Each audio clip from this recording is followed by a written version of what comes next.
오늘 묵상할 말씀은 욥기서 7장 1절에서 21절 말씀으로 나를 관역 삼으신 주님에 대해서 보겠습니다. 첫 번째 단락, 고된 종살이 같은 인생에 대해서 말씀 묵상하겠습니다. 인생이 땅 위에서 산다는 것이 고된 종살이와 다른 것이 무엇이냐? 그의 평생이 품꾼의 나날과 같지 않으냐? 저물기를 몹시 기다리는 종과도 같고 수고한 싹을 애타게 바라는 품꾼과도 같다. 내가 바로 그렇게 여러 달을 허탈 속에 보냈다. 괴로운 밤은 꼬리를 물고 이어갔다. 눕기만 하면 언제 깰까, 언제 날이 셀까 마음 졸이며 새벽까지 내내 뒤척거렸구나. 내 몸은 온통 구더기와 먼지로 뒤덮였구나. 피부는 아물었다가는 터져버리는구나. 내 날이 배틀의 북보다 빠르게 지나가니 아무런 소망도 없이 종말을 맞는구나. 고대 사회에서 품꾼은 해가 뜨는 시간에 일을 시작하여 해질 무렵에 일을 끝냅니다. 그러므로 품꾼은 날이 저물어 힘든 일을 마치는 해가 저무는 시간을 기다리며 살았을 것입니다. 욥은 지금 자신의 삶이 고된 종살이와 같다고 여깁니다. 벌써 여러 달을 인생의 고통 가운데 살고 있고 날마다 괴로운 밤은 꼬리를 물고 계속 이어지는 것입니다. 욥뿐 아니라 질병을 앓는 경우 대체로 어두운 밤에 고통이 더욱 심하기도 하잖아요. 게다가 캄캄한 밤은 아무것도 보이지 않고 할 수 없는 적막한 시간입니다.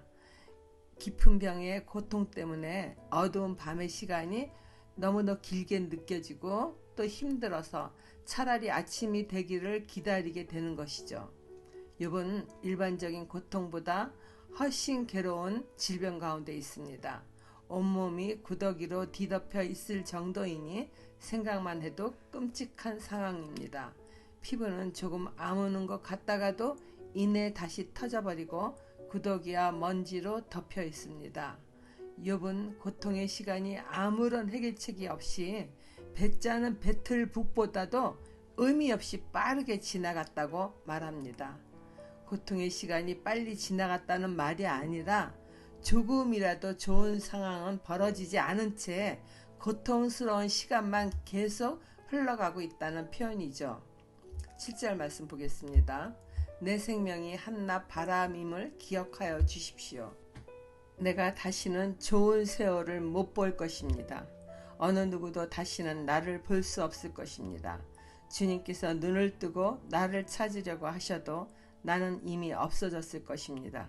구름이 사라지면 자취도 없는 것처럼 수월로 내려가는 사람도 그와 같아서 다시는 올라올 수 없습니다.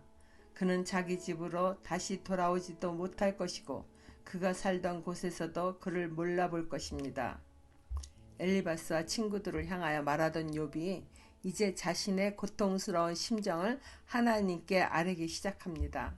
그는 자신의 생명이 지나가는 바람과 같은 존재이며 이제 그 재앙에서 벗어나거나 회복될 것을 전혀 기대하지 않는 것처럼 마음을 하나님께 말하는 거예요. 그뿐 아니라 그 시대 애굽 사람이나 이방 사람들은 사람이 죽으면 그 영혼이 다시 육체로 돌아온다고 믿기도 했지만은 욥의 종말과는 그와 달리 죽음 뒤에는 구름이 사라지면은 하늘에 한 점 자취도 남기지 않는 것처럼 죽음으로 수월에 내려가는 사람도 다시는 그 자취를 이 세상에서는 볼 수 없을 것이라고 허망한 인생에 대하여 절망스러움을 표현합니다. 욥은 고통스러운 인생의 문제를 해결하실 분은 하나님께 있다는 신앙관이 있기 때문에 그분께 자신의 생각을 솔직하게 호소하고 한탄하는 것입니다. 더 이상 고통을 이겨낼 힘이 없는 욥은 자신의 고난에 침묵하시는 하나님에 대하여 불편한 자신의 감정을 솔직히 말합니다. 어떤 인간이라도 욥과 같은 고난 앞에서는 하나님께 원망과 불평을 참아내기가 어려울 것입니다. 적용 질문입니다. 다른 종교에서 인생은 고생의 바다, 즉 고해라고 말합니다. 그러나 고난의 연속인 인생일지라도 전능하신 하나님과 함께 살아가는 자에게는 영생의 소망이 있습니다. 영생의 소망을 믿는 믿음이 내게 있습니까? 두 번째 단락 고통을 호소하는 욥에 대해서 보겠습니다. 그러나 나는 입을 다물고 있을 수 없습니다. 둔하고 괴로워서 말을 하지 않고는 견딜 수 없습니다. 내가 바다 괴물이라도 됩니까? 내가 깊은 곳에 사는 괴물이라도 됩니까? 어찌하여 주님께서는 나를 감시하십니까? 잠자리에서도 들면 편해지겠지, 깊이 잠이라도 들면 고통이 덜하겠지 하고 생각합니다만 주님께서는 악몽으로 나를 놀라게 하시고 무서운 환상으로 저를 떨게 하십니다. 차라리 숨이라도 막혀버리면 좋겠습니다. 뼈만 앙상하게 살아있기보다는 차라리 죽는 것이 낫겠습니다. 나는 이제 사는 것이 지겹습니다. 영원히 살 것도 아닌데 제발 나를 혼자 있게 내버려 두십시오. 내 나날이 허무할 따름입니다. 사람이 무엇이라고 주님께서 그를 대단하게 여기십니까? 어찌하여 사람에게 마음을 두십니까? 어찌하여 아침마다 그를 찾아오셔서 순간순간 그를 시험하십니까? 언제까지 내게서 눈을 떼지 않으시렵니까? 침 꼴깍 삼키는 동안만이라도 나를 좀 내버려 두실 수 없습니까? 사람을 살피시는 주님, 내가 죄를 지었다고 하여 주님께서 무슨 해라도 입으십니까? 어찌하여 나를 주님의 간역으로 삼으십니까? 어찌하여 나를 주님의 짐으로 생각하십니까? 어찌하여 주님께서는 내 허물을 용서하지 않으시고 내 죄악을 용서해 주지 않으십니까? 이제 내가 숨져 흙속에 누우면 주님께서 아무리 저를 찾으신다 해도 나는 이미 없는 몸이 아닙니까? 하나님을 향하여 욥은 분하고 괴로워서 입을 다물 수 없다고 말까지 합니다. 얼핏 들으면은 의롭다던 욥이 어떻게 전능하신 하나님을 향하여 분하고 괴롭다는 말을 할 수 있을까? 그동안의 욥의 신앙에 의롭다고 하신 하나님의 말씀이 맞는 것인가? 라고 생각할 수 있습니다. 그러나 욥은 온몸이 구더기와 먼지가 뒤덮인 상황에서도 하나님이 자신을 주관하고 계심을 확실히 알고 믿는 것입니다. 이와 같은 절망스러운 순간에도 인생을 향한 하나님의 주권과 그 순간에도 하나님께서 자신의 말을 듣고 계신다는 확신하는 믿음이 있는 것입니다. 욥은 너무나도 고통스러운 감정을 가감하지 않은 채 하나님께 쏟아내면서도 하나님의 실제와 그분의 능력을 의지하는 믿음을 완전히 또 포기하지는 않습니다.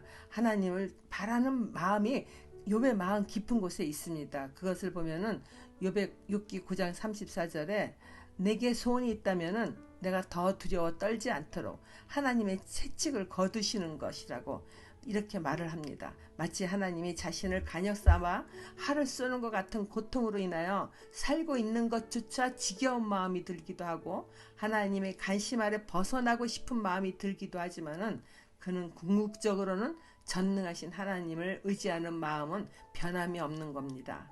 욥은 자신을 사랑하는 아버지를 아는 자녀처럼 모든 괴로움과 고통 그리고 믿을 친구조차 없는 외로움, 이 모든 아픔을 쏟아낼 수 있는 대상은 오직 하나님 아버지였던 것입니다. 또한 욥은 자신이 바다의 괴물 같은 존재라도 되는 양 자신을 감시하듯 지켜보시는 하나님의 눈길을 느끼고 있습니다. 그러기에 한낱 미물과 같은 존재인 자신이 죄를 지었다 해도 전능하신 하나님께 무슨 해가 되겠냐며 고통을 호소하기도 합니다. 고통스러움을 잊기 위하여 잠이라도 잘라치면은 악몽으로 놀라고 무서운 환상으로 두려움을 느낍니다. 그는 이 모든 상황 가운데 하나님이 계심을 알고 있기에 오직 이 문제를 해결해 줄 수 있는 하나님에게 고통을 한탄하며 호소하는 것입니다.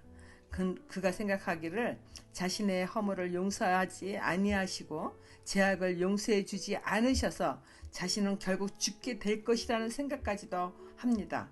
그러나 그때 가서 하나님께서 자신을 찾으시면은 자신은 없는 존재가 되지 않겠습니까? 라면서 그는 하나님께서 이제라도 자신을 회복시켜 주시기를 일말의 소망을 내보이는 것입니다. 적용 질문입니다.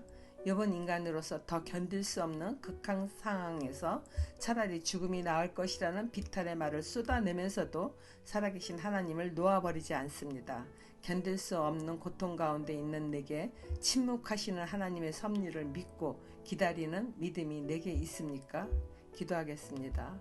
하나님 아버지, 세상에 온전히 의지할 분은 거룩하신 하나님 한 분이십니다. 감당하기 어려운 고난에 처할지라도 불꽃 같은 눈으로 나를 지켜보고 계심을 잠시라도 잊지 않고 하나님의 섭리에 자신을 맡기는 신앙인이 되기를 원합니다.